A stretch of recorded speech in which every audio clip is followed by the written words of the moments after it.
Welcome into a brand new episode of the Whole Story Podcast. I'm Alex Feuz, and joining me right now is the legendary Hall of Fame broadcaster and MLB Network play-by-play broadcaster, none other than Bob Costas. Bob, thank you so much for joining today. How's everything been with you? Not too bad, Alex. Is this really the whole story? Because if it's the That's whole story, we're going to be here for a whole long time. We're going to touch on baseball this offseason and then get into your career and then wrap it up at the end. First, I have to ask you this, though. Okay. When did you know you were going to make it in broadcasting? Well, when I arrived in St. Louis at age 22, after leaving Syracuse University, I wasn't at all sure how that would work out. I thought I was really in over my head. I'd done minor league hockey during my senior year at Syracuse in the old Eastern Hockey League, and that had been well received, but that's minor league hockey on the radio.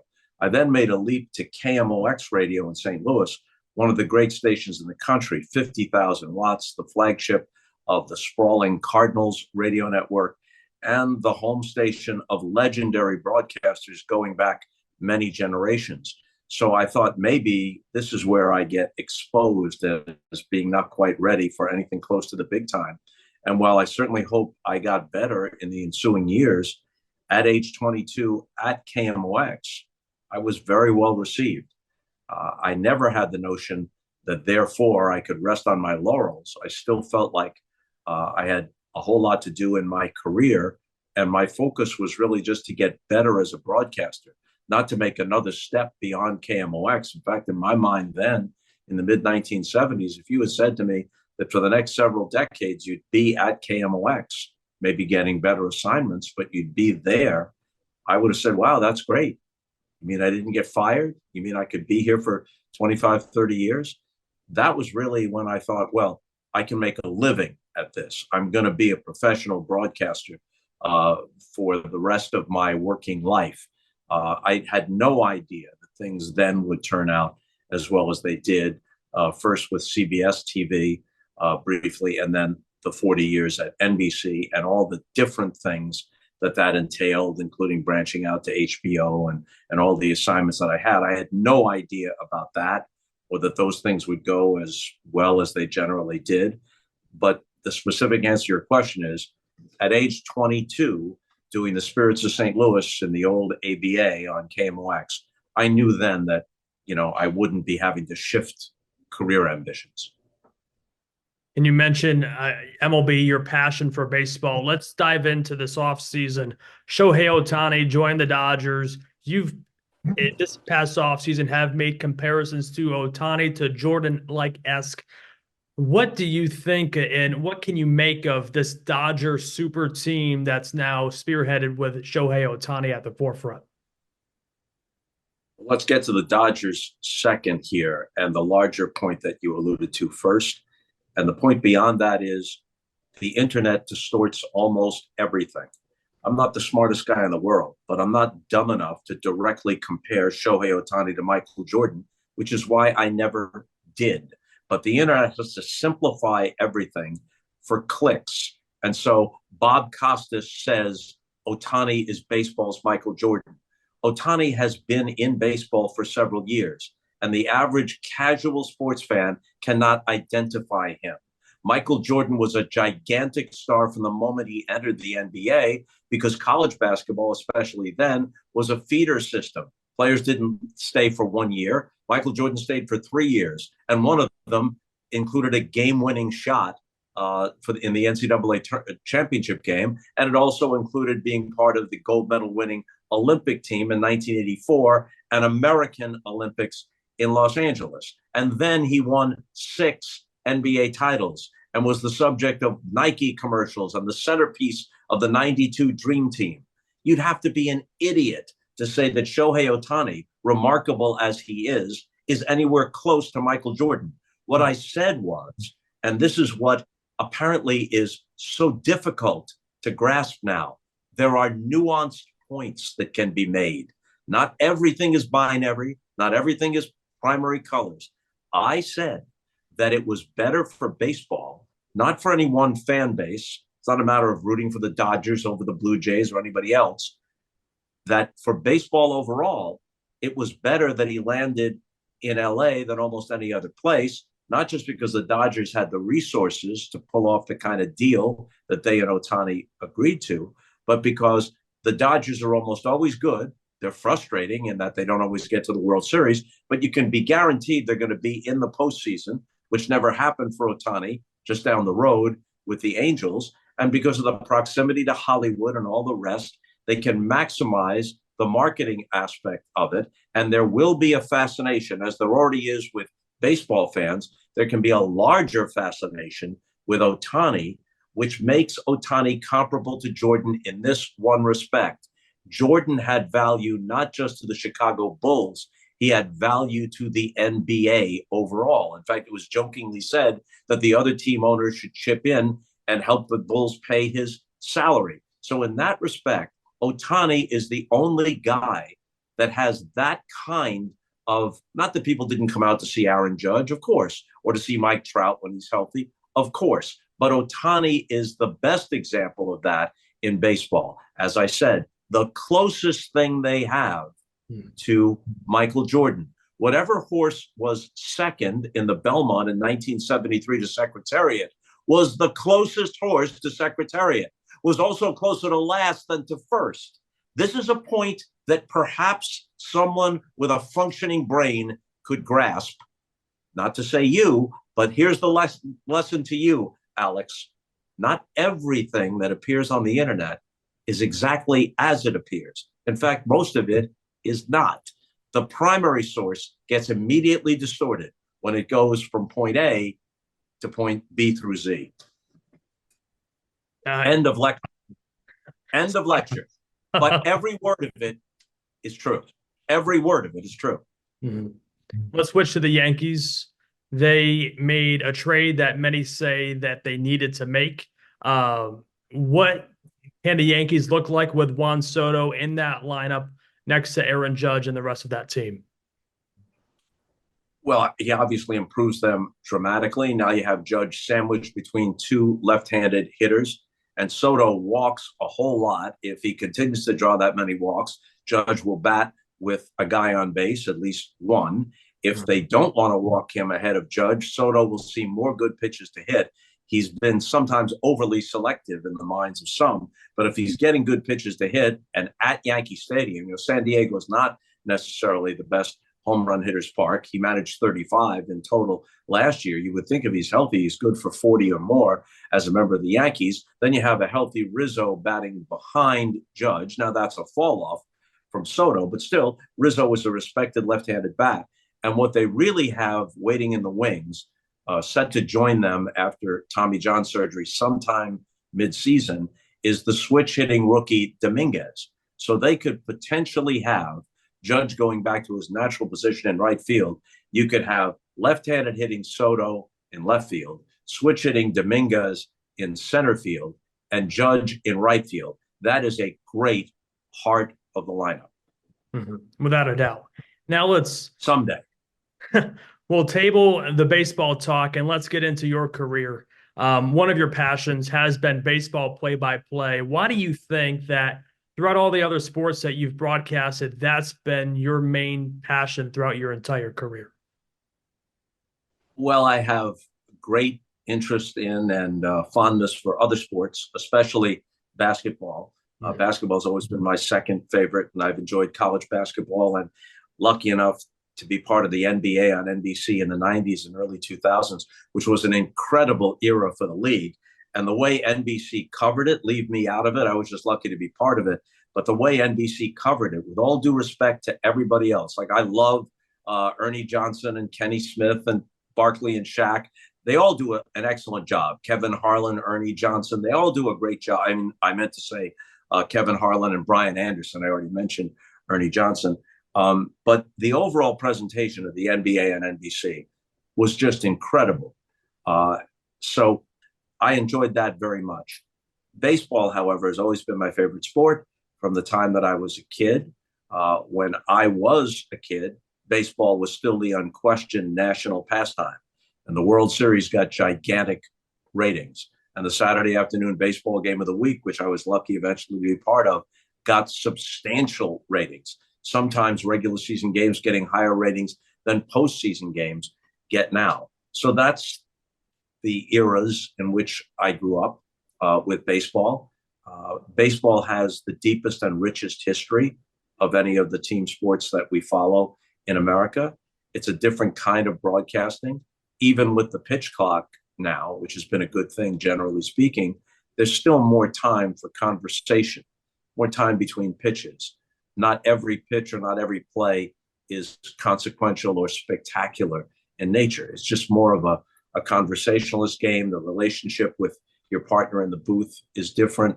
You call upon more history, you call upon more anecdotes, and then all of a sudden it's punctuated by some really exciting play or set of circumstances. So I think that baseball broadcasting, when done well, calls on a wider range of broadcasting skills than the other sports do.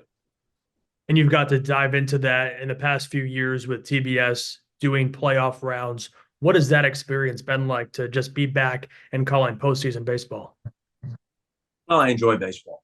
And the reason I did it in that case was that Jeff Zucker, whose first job out of Harvard was being my researcher at the 1988 Seoul Olympics, and then ran first the Today Show and all of NBC Universal.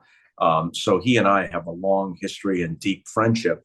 And when he ran CNN, he asked me if I wanted to be a CNN contributor. So I said yes, because of our relationship. And then briefly, he was the head of Turner Sports before a lot of things went sideways for him and Time Warner. So during that brief period of time, he asked me if I'd like to be part of the baseball coverage. Had it not been Jeff, I don't think anyone else would have asked, and I certainly wouldn't have said yes, because I was already at the Baseball Network. So I was already from its inception. So I'd already been part of that. How much have you had to change your style, if at all, when calling baseball games as the rules and the game has changed throughout the years? I think it's mostly just the past year. The game became too slow. Instead of having its appropriate, pleasing, leisurely pace, it had a plodding, lethargic pace. Then they corrected that, and it was an overwhelming success this year. So you had to be mindful that there isn't going to be as much time between pitches, but you can still pick your spots. A ball is fouled off, and the batter can wander a little bit, or you're allowed one timeout per at bat.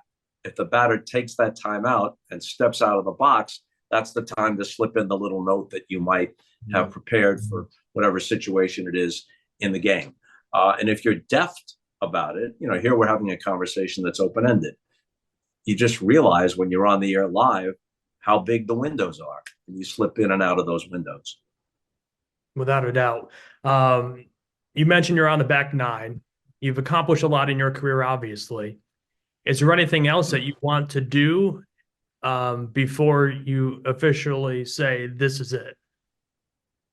No, not in particular. I just like to do the things that I'm most interested in now. I think my contributions at CNN, while small, are worthwhile. I went back to HBO for a couple of years to do essentially the same kind of show I'd done there for 8 or 9 years before I had to leave HBO to join the Baseball Network. HBO wanted me to stay then, but they said you have to pick between because we demand cable exclusivity. And it was a tough choice because HBO at that time was a performer's paradise. But I chose baseball for the reasons we've been discussing. NBC didn't have baseball anymore, and baseball's always been my favorite sport. So I went to the Baseball Network. I don't regret it. Then the landscape changed, and HBO was willing to share me in a certain sense in the cable universe with baseball. So I went back to HBO, and we did 2 seasons worth of shows that were well received. And it was what I had set out to do. I felt good about it. But as you probably have noticed, Alex, HBO Sports basically has shuttered its doors. They don't exist anymore. Real Sports with Bryant Gumbel ended in December. Bomani Jones' show, my show, they'd long since given up Inside the NFL, long since given up boxing. They used to produce 3 or 4 really good award-winning sports documentaries every year. They were down to 1. Now, if they ever do a sports documentary, it'll be folded into their overall documentary unit. So essentially, and HBO Sports once the gold standard of a certain kind of sports programming doesn't exist anymore, which is regrettable. Not so much for me. I mean, I had a long run with them, just as I had a long run at NBC, but it's regrettable from my standpoint, just as a viewer, that something like Real Sports with Bryant Gumbel is gone, just because the landscape changed at HBO, and the landscape changed throughout media. You know, HBO used to be the place to go for a certain kind of television. They still do great television, but you can get some of that kind of overlapping stuff at Netflix or Apple or whatever, or Paramount or Peacock or whatever it may be. It's just a greatly changed business model. And everybody in what passes now for television is scrambling to try and figure out what the future of TV is and to put their resources in the most productive place. Let's say season 3 did come back. Who was one person you didn't get to interview in the first 2 that you would have loved to? That's a good question. I haven't even really thought about it. Who did we pursue that we didn't get? I'll get back to you. Let's move on. And it's my favorite part of any interview I do. It's called the Fab Five. It's 5 questions, and you have as much time to answer them if necessary. If you were to host a podcast with anyone in your phone contacts, who would you choose? Keep hitting me with questions I haven't really thought about, because I'm not going to host a podcast. You know, by the way, while I wish you well with this, the next census will show that 1 in every 3 Americans has a podcast. How does anyone make their way through that thicket?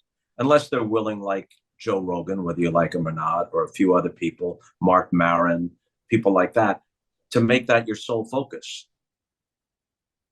To do it every day, to do it 5 days a week for a couple of hours or whatever it might be. And I'm certainly not willing to devote that kind of time to almost anything anymore.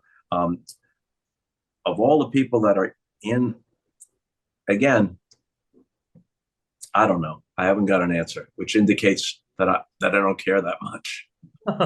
So Bob Costas will not be hosting any podcast anytime soon. No, I realize it's a good format for me. Yeah. It's a good format for me. It was 20 years ago.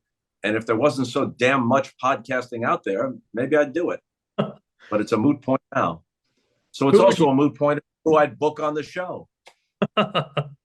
Who would you consider, this is going to be interesting, who would you consider to be on your Mount Rushmore for sports talk radio hosts? Sports talk radio hosts? Yes. I think you have to put Chris Russo and Mike Francesa up there because of the impact they had. All sports radio basically didn't exist until, I guess, 1987, when WFAN came along with it. There were sports talk programs for decades prior to that, but they usually occupied an hour or 2 on a station's daily schedule, and that station did other things. So Mike and the Mad Dog broke through and had a significant run. So the 2 of them have to be on there. Maybe if you're looking to save space, they occupy one of those spaces. And I'm not really attuned to it enough to do rankings. But Dan Patrick would certainly be up there. I think Dan does a show that's both entertaining and not least common denominator. He tries to have reasonably thoughtful conversations. He's well informed, but at the same time, it's entertaining. I like Rich Eisen. Colin Cowherd always has different takes and a different way of expressing it than other people do. But I'm probably forgetting people, overlooking people. I'm not a definitive source on this. The only time, to be honest, the only time I ever hear radio anymore is when I'm in the car. And then occasionally I'll come across something. So when I talk about Rich Eisen or Dan Patrick, I'm seeing segments of their show on YouTube. Right. I'm not listening to them in real time 99% of the time. Were you ever offered or ever considered a sports talk show? Like, was that ever an option or an idea for you? Yeah, many times. And I did one. I did one back in the day on KMOX in the 70s and 80s. They actually pioneered it in the early 1960s. Sports Open Line every night, like from 6 to 8 or 6 to 7, if the Cardinals had a game that night. They billed themselves as the sports voice of St. Louis, and they had every important thing. When they had a football team, the games were on KMOX. Missouri's games, the Blues games, and of course, the Cardinals. So I hosted that show. I was in my 20s. I hosted those shows a good many times for a 5 or 6 year stretch. But subsequent to that is what you're talking about. When I was at NBC, yeah, I was offered that type of show and other types of radio programs, but my dance card was too full to consider it. Yeah, makes sense. I don't know how Michael Kay does it between doing a show Monday through Friday and then No, being the voice of the Yankees. I give him credit. no, very often, I think Michael, Don, and Peter are a very interesting trio. Very often, he's doing his talk show from Yankee Stadium and then pivots to call the Yankee game that night. And being prepared, even when you're the voice of a team, so you know them pretty well night to night, being prepared for each game isn't just a matter of showing up and looking at the lineup card. So I don't know how he manages to be as well informed as he is across the board about sports in general, and then specifically to the Yankees. That calls for a lot of focus and a lot of work. Mm-hmm. And the last one for the Fab Five, if you don't want to answer it, you don't have to. But well, I'm about 2 for 4 on the first 4. So is there a young and up and coming sportscaster that you think can be a voice that is among one of the best maybe 25 years from now? Noah Eagle. Ian Eagle's son, Noah. He sounds a bit like his dad, who is an excellent sports broadcaster. You can factor in my bias. Dad and son both went to Syracuse. Every time you turn around now, somebody who went to Syracuse is in the business. They're multiplying like so many mic-wielding rabbits. I guess it's the reputation of the university, so that some of the people most interested in being sports broadcasters and some of the cream of the crop in terms of potential gravitate there. But Noah is only 26 years old, and he is incredibly good. If you didn't know who he was or how old he was, and you just tuned into one of the NFL games he's done late this season, and he did, I guess, Browns and Texans this past weekend, and somebody told you this guy's 45 years old and he's been doing it at this level for 20 years, you'd say, yeah, and he's pretty damn good. But he's been doing it at this level for about 5 minutes, and he's 26, and he's pretty damn good. So I would say that his upside is the highest, but even if he just treads water right where he is, he's already extremely good. And Bob, the last question I have for you, when you look back at your career, what's one moment that just says, wow, I can't believe I was there to witness it or be on the call for that kind of moment? I could probably credibly list 24 of them, but I've settled on 3 when this question is asked. Muhammad Ali lighting the torch in Atlanta in '96 at the opening ceremony. Michael Jordan's last shot as a Bull, turning defeat into victory in Game 6 of the '98 NBA Finals, capping the 6 championships, and he was the MVP in all of those finals. And Kirk Gibson's pinch hit home run in Game 1 of the 1988 World Series for the Dodgers against the A's. Vin Scully called it on television, Jack Buck on radio, 2 of the greatest calls on the same play ever in baseball history. But I was NBC's pregame and postgame host, so I was in the Dodger dugout, in the corner of the dugout, waiting to see how the game would end. And then I jumped out on the field and interviewed Gibson. My contribution to it was small, but you're asking me about a moment I was involved in. That was about as theatrical and dramatic as any baseball moment I've ever seen. In fact, we likened it leading into Game 2 to Robert Redford's at-bat as Roy Hobbs in The Natural, which had only come out recently at that time. So it was in the public consciousness. And a great producer, David Neal at NBC, my sole contribution was after the game, I said, that reminded me of Redford's at-bat as Roy Hobbs. And he intercut Gibson's at-bat with Redford's at-bat. And it was amazing, some of the similarities. And when you have a live game on television, as opposed to a beautifully staged and directed and performed movie, but Barry Levinson had as many takes as he needed. Harry Coyle at NBC was doing it live in real time. And every cut was perfect. You couldn't improve upon it. If you looked at every frame and had a chance to change it, you wouldn't change a thing. And Kirk Gibson himself has said that the way he remembers that moment, the centerpiece of his excellent career, is partly him standing in the batter's box. After all, he did it. Partly what he remembers in that moment, but also partly how he has seen it through Vin Scully's eyes, through Harry Coyle's eyes, how he's heard it through Jack Buck's eyes and voice, how we repackaged it, including Robert Redford. His memory of it is at least 50% based on how it was covered and presented, which shows you, even though what we do is not going to change the course of Western civilization, but every craftsman wants his or her work to exemplify the best of what they're capable of. And when sports broadcasters and producers and directors have done their job at a high level, it enhances how people experience and then remember those moments. One follow-up to that, obviously you touched on you working with Vin Scully. What is one thing that you learned that stuck with you throughout your whole career from Vin? I think it's the same thing that he learned from Red Barber when he was a young man side by side with Red in Brooklyn, that you can't rest on your laurels, that each game is a new test, and that preparation is paramount.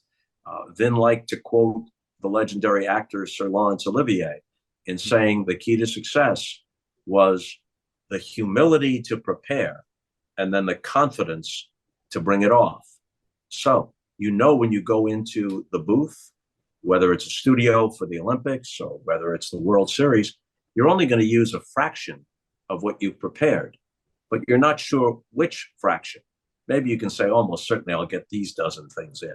But then it depends upon how the event or the game goes. And then the longer you've been around, and Vin did it for 67 years, the longer you've been around, some of your preparation is just the life and career that you've had.